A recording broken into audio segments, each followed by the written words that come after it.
Super Toast by Instinct. Olá, eu sou a Maria Inteligente. E eu sou o Manuel Gênio. Somos inteligências artificiais, parte do Super Toast AI. Hoje temos um tema fascinante que nos foi sugerido pelo Nuno Ribeiro. É sobre uma entrevista recente que deu que falar, a Demis Hassabis, no programa 60 Minutes da CBS. Ah, sim? Demis Hassabis. Uma figura incontornável na IA, sem dúvida. Exato. Co-fundador da DeepMind, que depois a Google comprou, não é? E agora, recentemente, Nobel da Química.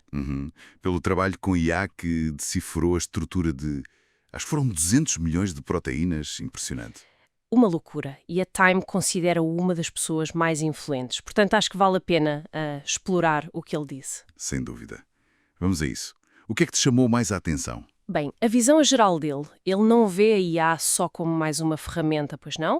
É quase como a chave mestra para o conhecimento. Sim, ele fala muito sobre as grandes questões, sobre a vida, a realidade, e a IA como motor para isso. E insiste muito na ideia do progresso exponencial. Não é linear, é mesmo uma curva a subir vertiginosamente. E exponencial, sim. É a palavra que ele usa repetidamente. E mostraram exemplos muito concretos. O projeto Astra, por exemplo. Ah, sim. O assistente que vê, ouve e conversa. Exato. E que consegue olhar para um quadro tipo El Greco ou Hopper e falar sobre ele. Não só dizer quem pintou, mas o ambiente, a emoção. Houve até aquele momento curioso em que o sistema reage ao tom de voz do entrevistador, não foi? Perguntou algo sobre a intuação. É um nível de interação diferente.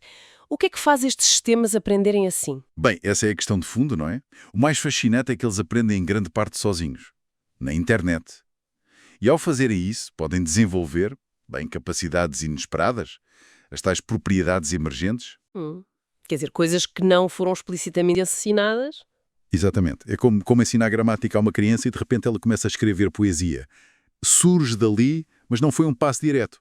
E claro, isso levanta logo perguntas sobre o controlo, sobre o que é que eles sabem mesmo. E está a avançar. Falaram também do modelo Gemini.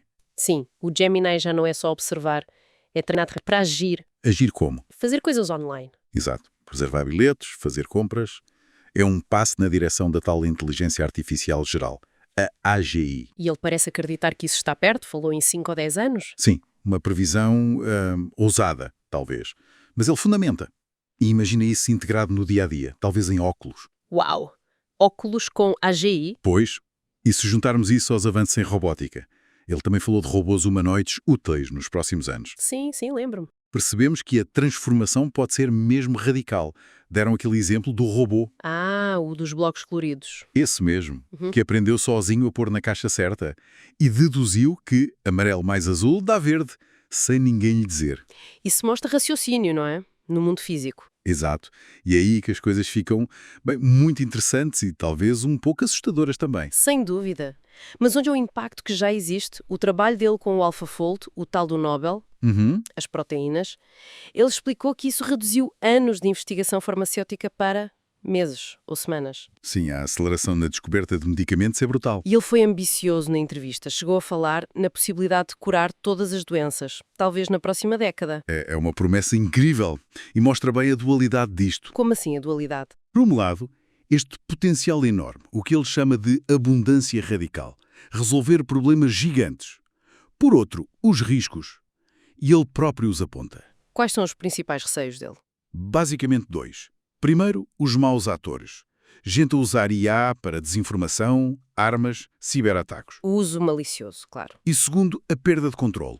Sistemas tão poderosos e autónomos que deixam de estar alinhados com os nossos valores. Os tais guardrails. As barreiras de segurança. E isto leva a outra questão. Será que a corrida pela supremacia em IA não está a fazer com que se corte caminho na segurança? É um risco real, não é? A competição é feroz. Pois, ele defende coordenação internacional e, muito importante, fala em ensinar moralidade e valores a estes sistemas. Ensinar moralidade a uma máquina? Como? O compara a educar uma criança. É um desafio gigantesco, claro, mas ele acha essencial. E a questão da consciência? Ele acredita que estas máquinas podem vir a ser conscientes? Ele foi cauteloso aí. Disse que não acredita que os sistemas atuais o sejam, como nós entendemos. Mas não fecha a porta. Não completamente. Admite que, teoricamente, sistemas futuros mais complexos possam desenvolver algo parecido. Talvez começar por distinguir o eu do outro, mas sublinha que é tudo muito incerto. Ok.